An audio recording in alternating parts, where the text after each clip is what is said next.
Assalamualaikum warahmatullahi wabarakatuh. Kembali lagi bersama kami di video kedua tentang distribusi peluang kontinu dalam tugas statistik industri E.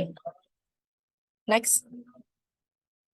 Dari anggota kami sendiri terdiri dari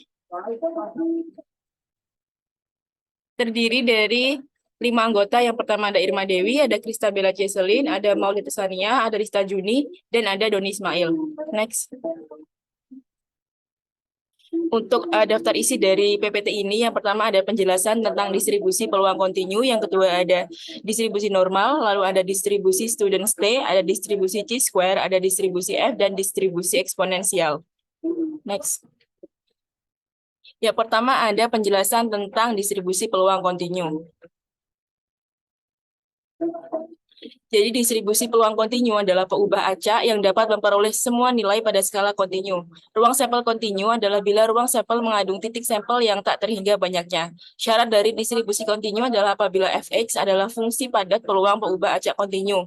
X yang didefinisikan di atas himpunan semua bilangan real R bila fx lebih besar dari 0 untuk semua x bilangan R. Lalu untuk fx dx sama dengan 1 dan PA lebih kecil dari X lebih kecil dari B sama dengan fx dx. Next.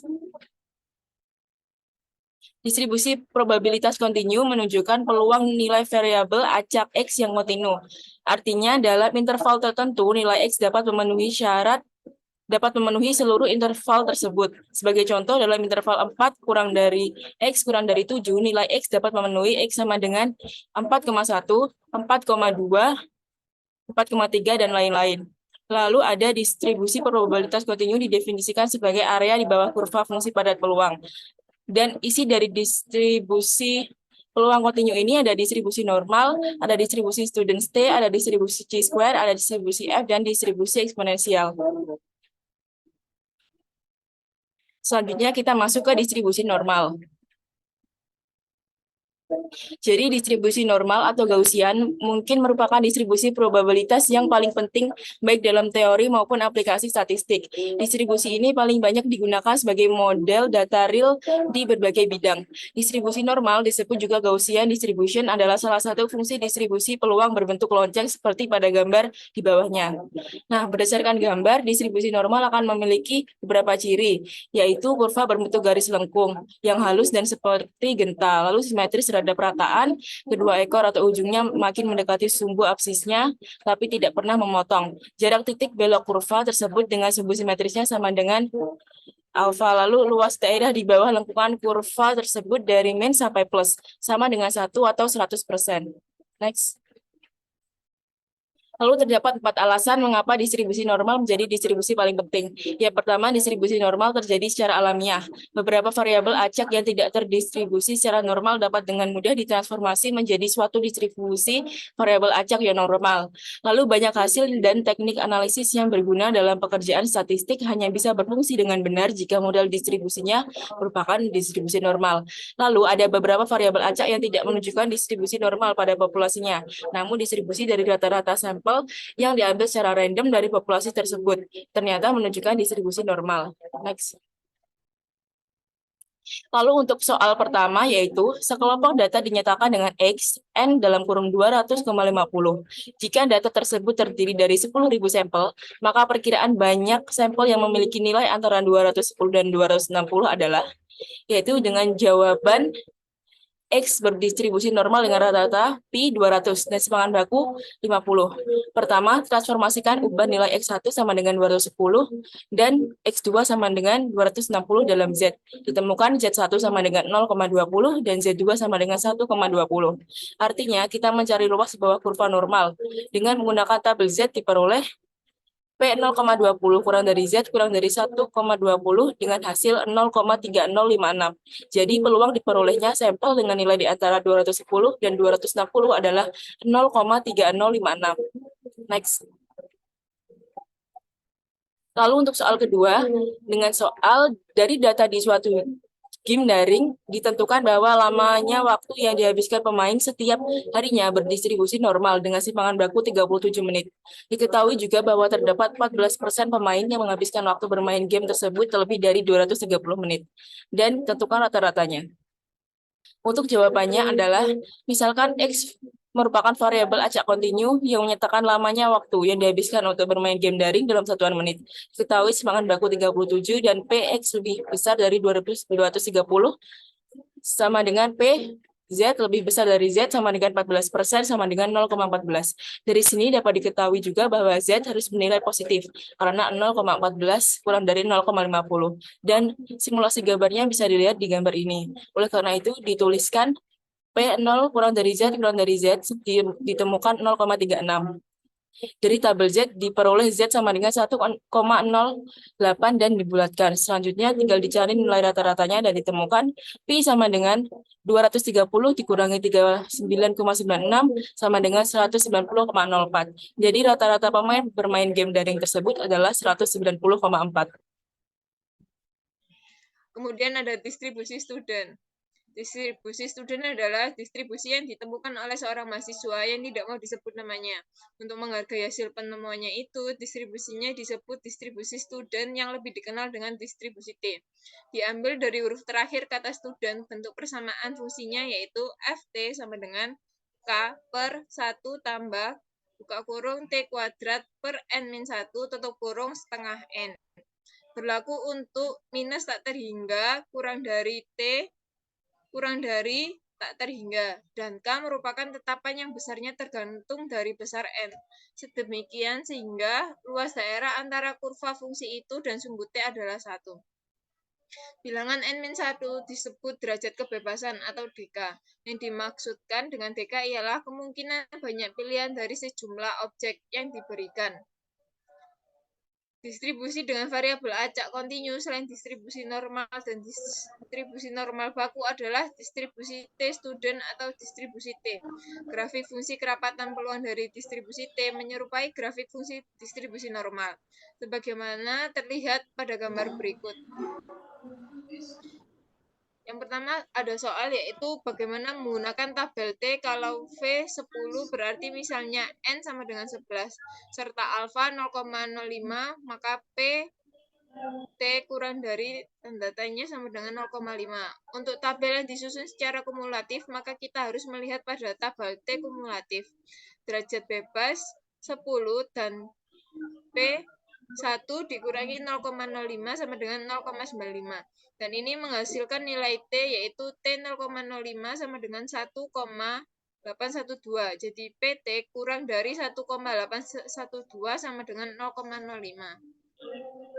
Untuk soal yang kedua yaitu cari K yang memenuhi P.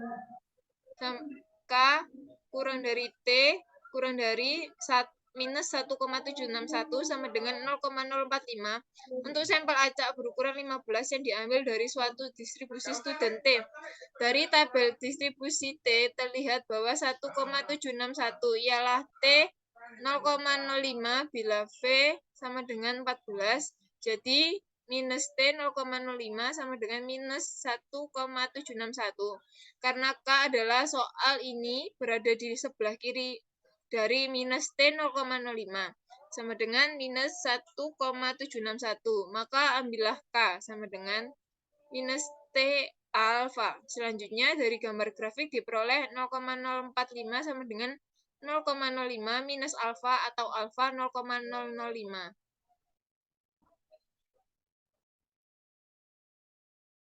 Selanjutnya yaitu distribusi chi-square.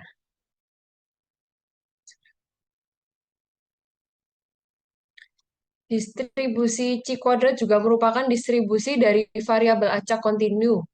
Yang perlu diperhatikan dalam menentukan nilai X dari distribusi X kuadrat adalah derajat kebebasan U dan besarnya nilai peluang alfa. Gambar ini menyajikan distribusi X kuadrat, seperti pada PowerPoint. Distribusi chi kuadrat merupakan distribusi yang banyak digunakan dalam prosedur statistik inferensial. Distribusi chi kuadrat merupakan kasus khusus distribusi gamma dengan faktor bentuk alfa yaitu V per 2, di mana V adalah bilangan bulat positif dan faktor skala beta sama dengan 2. Berikut ini diberikan rumusan beberapa ukuran statistik deskriptif untuk distribusi chi kuadrat. Yang pertama, nilai harapan, seperti pada PowerPoint. Yang kedua yaitu varians, yang ketiga kemencengan, yang keempat keruncingan. distribusi C kuadrat mempunyai manfaat yang pertama yaitu pengujian tentang kompatibilitas atau kecocokan, yang kedua pengujian sifat independensi atau korelasi atau hubungan, dan yang ketiga pengujian sifat homogenitas atau keseragaman.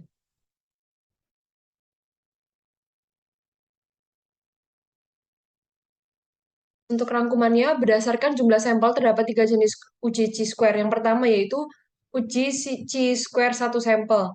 Merupakan pengujian hipotesis tentang perbandingan antara frekuensi sampel yang benar-benar terjadi dengan frekuensi harapan berdasarkan hipotesis tertentu pada setiap pengujian. Yang kedua, uji chi-square dua sampel. Merupakan salah satu pengujian hipotesis yang digunakan untuk mengetahui apakah terdapat perbedaan yang signifikan antara dua kelompok sampel.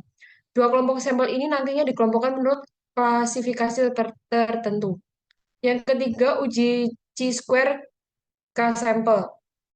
Merupakan salah satu penerapan distribusi chi-square untuk uji hipotesis yang bertujuan untuk mengetahui apakah terdapat perbedaan dan pengaruh antara lebih dari dua kelompok sampel menurut klasifikasi tertentu. Untuk contoh soalnya, yang pertama, suatu perusahaan baterai mobil memberikan jaminan bahwa masa pakai baterai yang diproduksinya adalah rata-rata 3 tahun dengan simpangan baku 1 tahun. Jika diambil contoh sebanyak 5 buah baterai dan masa pakainya dalam tahun adalah 1,9, 2,4, 3,0, 3,5, dan 4,2, apakah benar bahwa jaminan perusahaan tentang simpangan baku 1 tahun dapat dipercaya? Yang pertama yaitu menghitung nilai ragam variansinya simpangan baku seperti pada gambar PowerPoint. Didapatkan hasil nilai 3,26 adalah nilai C kuadrat dengan derajat bebas V sama dengan N-1 sama dengan 5 minus 1 sama dengan 4. Karena 95% dari nilai C kuadrat dengan derajat bebas 4 terletak antara 0,484 dan 11,1. Maka berdasarkan nilai X kuadrat atau C kuadrat sama dengan 3,26 terletak dalam selang nilai sebaran C kuadrat 95% dengan derajat bebas 4. Maka pernyataan bahwa simpangan baku adalah 1 tahun masih dapat dipercaya. Untuk soal yang kedua, pada penelitian tentang hubungan antara merokok dengan hipertensi dengan total sampel 110 orang laki-laki, didapatkan 35 orang menderita CHD disertai dengan kebiasaan merokok. 25 orang menderita CHD tanpa disertai dengan kebiasaan merokok, sedangkan sisanya 20 orang non-CHD dengan kebiasaan merokok dan 30 orang non-CHD tanpa kebiasaan merokok. Hitunglah apakah ada perbedaan antara merokok dengan tidak merokok terhadap kejadian CHD. Seperti pada PowerPoint, HO tidak ada perbedaan yang bermakna antara merokok dengan tidak merokok terhadap kejadian CHD. H1 ada perbedaan H1 ada perbedaan yang bermakna antara merokok dan tidak merokok terhadap kejadian CHD. Seperti pada PowerPoint, dengan kesimpulan berdasarkan hasil perhitungan di atas, diketahui bahwa X2 tabel lebih besar daripada X2 hitung, maka hipotesis 0 diterima atau hipotesis 1 ditolak. Sehingga dapat disimpulkan bahwa tidak ada perbedaan yang bermakna antara merokok dan tidak merokok terhadap kejadian CHD. Oke, yang selanjutnya adalah materi kelima, yaitu distribusi F. So, next.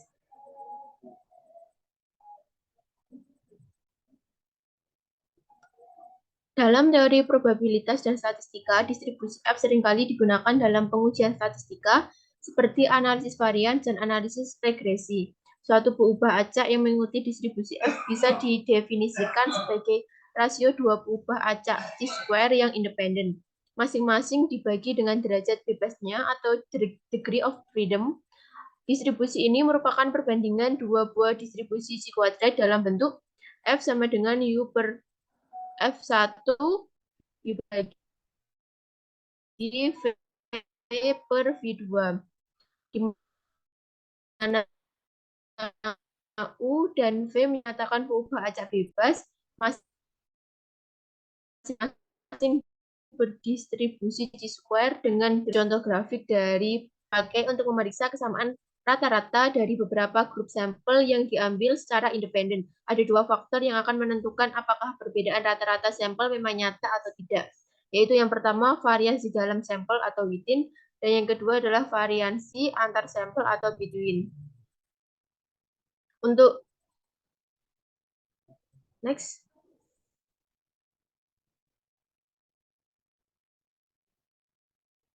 Selanjutnya untuk contoh soalnya yang pertama, tentukan nilai dari F 0,05 12 20. Jawabannya F 0,05 12 per 20 sama dengan 2,28, di mana dengan derajat kebiasaan 0,05 jadi diperoleh 0,95.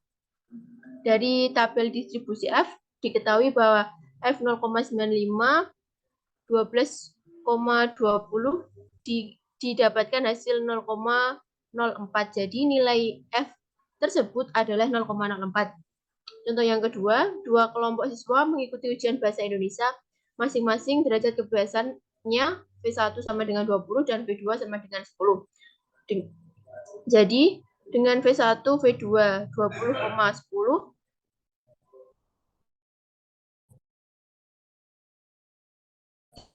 diketahui alfa 0,05 dan alfa 0,01. Dan dulu P-nya sama dengan 1, kurangi 0,05 sama dengan 0,95. F 0,95, 20,10 didapatkan 2,77 dari tabel distribusi F. Terus yang kedua untuk alfa 0,01 jadi B sama dengan 1 min 0,01 0,99. F 0,099 20 dari F 0,05 12,20 sama dengan 2,77 dan nilai F dari F 0,01 20,10 sama dengan 4,71.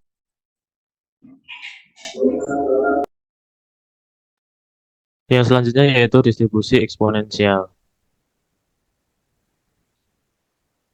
Distribusi eksponensial diperoleh dari distribusi gamma dengan alfa sama dengan 1 dan beta sama dengan theta.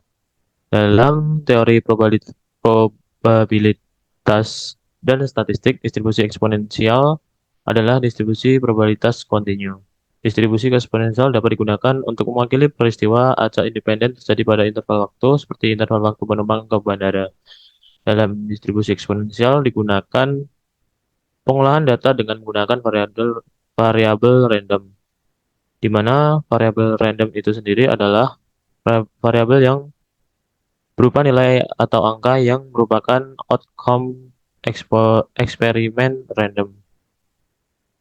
Aplikasi distribusi eksponensial diantaranya dalam teori antrian, jarak antar kedatangan pelanggan di fasilitas pelayanan seperti bank, loket kereta api, dan lain-lain memenuhi distribusi eksponensial.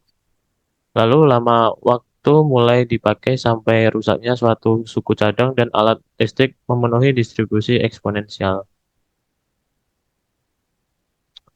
Contoh soal yang pertama, suatu sistem mengandung sejenis komponen yang daya tahannya dinyatakan oleh ubah acak T yang berdistribusi eksponensial dengan parameter beta sama dengan 5 bila sebanyak 5 komponen tersebut dipasang dalam sistem yang berlainan, berapakah peluang bahwa paling sedikit dua masih akan berfungsi pada akhir tahun ke-8? Maka peluang bahwa suatu komponen tertentu masih akan berfungsi setelah 8 tahun yaitu eh, rumus dan cara seperti di PPT dan dihasilkan 0,2. Lalu soal yang kedua, waktu tunggu pelanggan di sebuah restoran cepat saji adalah sebuah variabel acak eksponensial dengan rata-rata 4 menit. Pertanyaannya yaitu tentukan probabilitas bahwa seseorang pelanggan harus menunggu lebih dari 5 menit sebelum dilayani. Next. Yang pertama, dalam distribusi peluang eksponensial, probabilitas dapat dihitung menggunakan fungsi identitas probabilitas atau PDF dan fungsi distribusi kumulatif atau CDF. Untuk cara PDF-nya seperti PPT berikut. Lalu untuk mencari probabilitas bahwa seorang pelanggan harus menunggu lebih dari 5 menit, maka kita perlu menghitung nilai probabilitas P X lebih dari 5, di mana X-nya adalah variabel acak waktu tunggu pelanggan, yaitu P X lebih dari 5 sama dengan 1 min P X kurang dari sama dengan 5. Maka kita dapat menghitung P X kurang dari sama dengan 5 dengan menggunakan CDF tadi sebagai berikut, dengan cara seperti PPT. Maka PX lebih dari 5 sama dengan 1 min PX kurang dari sama dengan 5 sama dengan pangkat min 5 per 4 sekitar 0,2865 atau sekitar 28,65%. Jadi probabilitas bahwa seorang pelanggan harus menunggu lebih dari 5 menit sebelum dilayani adalah sekitar 0,2865 atau sekitar 28,65%. Terima kasih. Sekian dari kelompok kami. Kurang lebihnya mohon maaf. Assalamualaikum warahmatullahi wabarakatuh.